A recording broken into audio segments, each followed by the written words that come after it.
नमस्कार दोस्तों। इजराइल ने सीरिया के एयर बेस पे एयर स्ट्राइक करी है और इस एयर स्ट्राइक में कम से 8 से 10 एयर स्ट्राइक हुई हैं और उसमें जो उसकी एयर स्ट्रिप थी वो काफ़ी हद तक डैमेज हो चुकी है। उसको बनने में, रिपेयर होने में कम से कम कई महीने लगेंगे। लेकिन अगर आप नोटिस करिए तो अगर आपने कि ये हमला आखिर हुआ क्यों है, ये क्या ऐसा ज़रूरत पड़ी, क्या ऐसा हुआ कि एयर स्ट्राइक करनी पड़ी। तो देखिए, अगर आप बात करेंगे तो सीरिया सीरिया इजराइल के नॉर्थ में पड़ता है और अगर आप हिस्ट्री में पुराने जाएंगे तो आप देखेंगे 1967 में जब 6 डे वॉर हुआ था तो उस दौरान इजराइल ने सीरिया का गोलन हाइट्स वाला जो हिस्सा था, जो कि काफ़ी ऊंचाई पर है, तो उसको ऑक्यूपाई कर रखा है। उसको इलीगल ऑक्यूपाई माना जाता है, यूएन ने भी उसे डिक्लेयर किया हुआ है। वहाँ से इजराइल क्या करता है कि पूरे आसपास के क्षेत्र पर नज़र रख सकता है, वो मॉनिटर कर सकता है। वहाँ पे उसको पीने का पानी अवेलेबल होता है, उसमें खेती कर सकते हैं, उसमें बहुत सारी मतलब कि चरागाह टाइप की चीज़ हैं जहाँ पे जानवर आप पाल सकते हैं। तो वो कहीं ना कहीं बड़ा फर्टाइल इलाका है, बहुत अच्छा मतलब इलाका है वहाँ पे, सिक्योरिटी के हिसाब से भी और रहने के पर्पज़ के हिसाब से भी। तो आप जानते हैं कि जिस हिसाब से उस क्षेत्र में जितनी हार्श कंडीशंस हैं तो वहाँ के हिसाब से वो एरिया बहुत ही अच्छा है। तो वो ऑलरेडी इजराइल ने उस पर कब्जा किया हुआ है। अब लेकिन अब ये हमला अभी इसलिए हुआ है क्योंकि अगर आपने पिछले कुछ समय देखे तो टर्की सीरिया में अपनी प्रेजेंस बढ़ा रहा था और उस बढ़ाने का रीज़न मेनली क्या था कि वो देखिए, इजराइल क्या नाम, इजराइल को ये चीज़ पसंद नहीं आ रही है। उसके पीछे मेन रीज़न ये है कि इजराइल और टर्की के बीच में एक सीरिया पड़ता है। अब सीरिया में क्या हो रहा है कि सीरिया में रहती कुर्द आबादी, और कुर्द आबादी जो है ये कहीं ना कहीं एक झगड़े की जड़ बना हुआ है। देखिए, जब से बशर अल असद की सरकार सीरिया से गई है और जब से नई सरकार वहाँ पे आई है तो उसको अमेरिका का समर्थन प्राप्त है।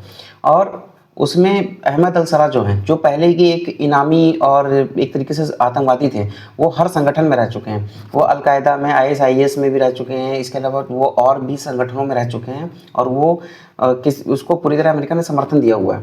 लेकिन अब वो हो क्या रहे हैं कि वो चाहते हैं कि इस सीरिया की कंडीशन थोड़ी सी मजबूत बने और उसमें उनकी हेल्प करना चाहता है टर्की।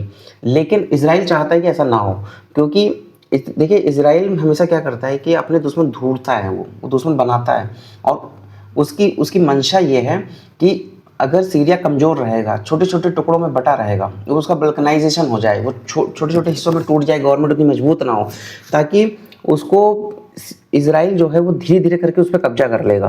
उसका हमेशा से ग्रेटर इजराइल बनाने का एक सपना है और वो उसी के क्षेत्र, उसी डायरेक्शन में लगातार काम करता रहता है। तो उनकी सोच ये है कि सीरिया जितना कमज़ोर होगा, जितना छोटे छोटे टुकड़ों में बटा होगा, इजराइल के लिए उसको हराना, उसको कंट्रोल करना उतना ही आसान होगा।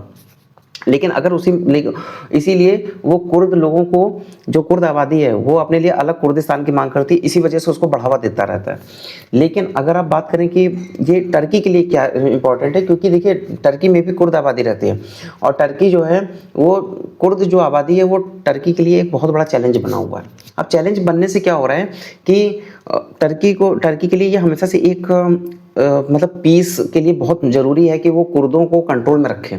तो इसीलिए वो चाहता है कि सीरिया जितना मजबूत होगा, वो जितना स्टेबल होगा, जितना उसमें गवर्नमेंट मजबूत होगी, जितना सिस्टमेटिक रहेगा, उतना ही कहीं ना कहीं वो रीजनल शांति के लिए बहुत ज़रूरी है। तो टर्की उसको मजबूत करना चाहता है। इसी क्षेत्र में टर्की ने क्या किया, इसी लाइन में उसने उस पे मतलब उसको एयरबेस को डेवलप कर रहा था, उसमें डिफेंस सिस्टम दे रहा था, हथियार डेवलप कर रहा था, हथियार टेक्नोलॉजी उसको शेयर कर रहा था। इसके अलावा उसने उनकी सेना को भी ट्रेनिंग दे रहा था, ताकि इस सीरिया जो है वो बहुत मजबूत रहे। सीरिया, क्योंकि एक चीज़ कही जाती है कि आपके क्षेत्र में शांति रहने के लिए ज़रूरी है कि आपके आसपास का क्षेत्र भी थोड़ी सी शांति बनी रहे। अगर क्षेत्र में शांति नहीं तो वो कहीं ना कहीं वो आपकी तरफ भी वो चैलेंजेस आएंगे। तो टर्की ये चाहता था।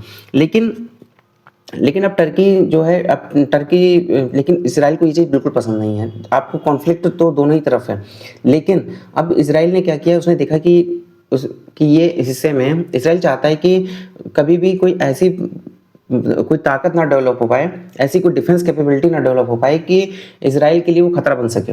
तो इसराइल चाहता है कि अपना वर्चस्व बनाए रखने के लिए वो पूरे एरिया को कंट्रोल करना चाहता है, ताकि जो भी सरकार आए, जो भी चीज़ें हो वो उसके हिसाब से हो। कहने के लिए तो वो एरिया सीरिया का होगा, लेकिन उसमें पूरी तरीके से जो उसमें कंट्रोल होगा, जो उसको डिक्टेट करेगा, जिसमें जो उसका वर्चस्व होगा, वो इसराइल चाहता है। तो इसी चीज़ के बीच में, दोनों के बीच में हुआ है।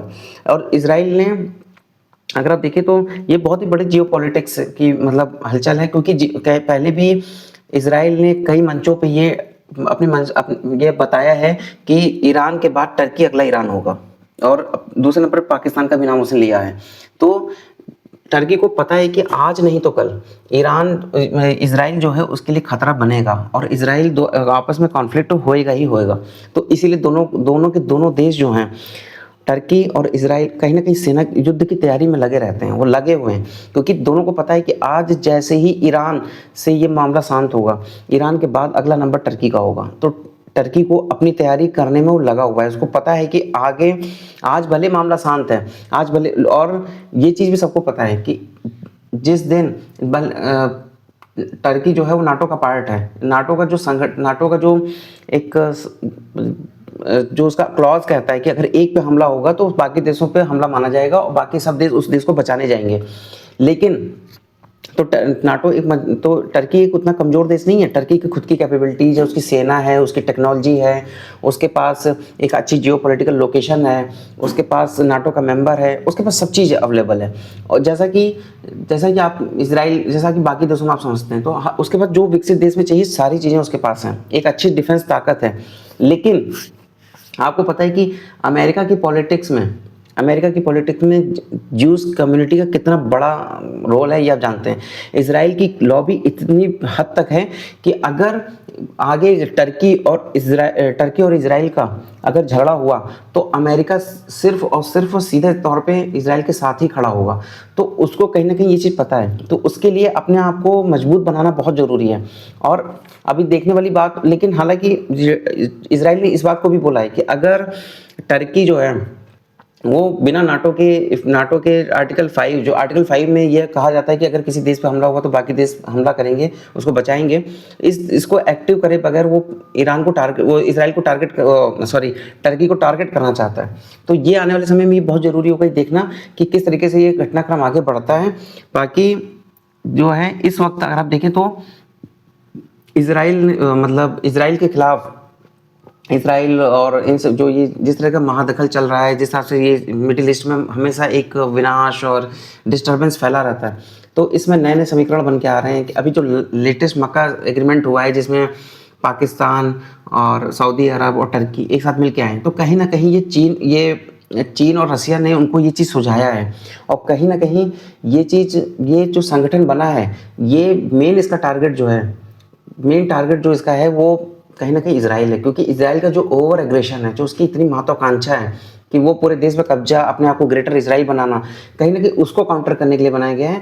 बाकी इस आगे घटनाक्रम में क्या होता है हम आप तक वीडियो लाते रहेंगे। चैनल को लाइक शेयर और सब्सक्राइब जरूर कर लीजिए।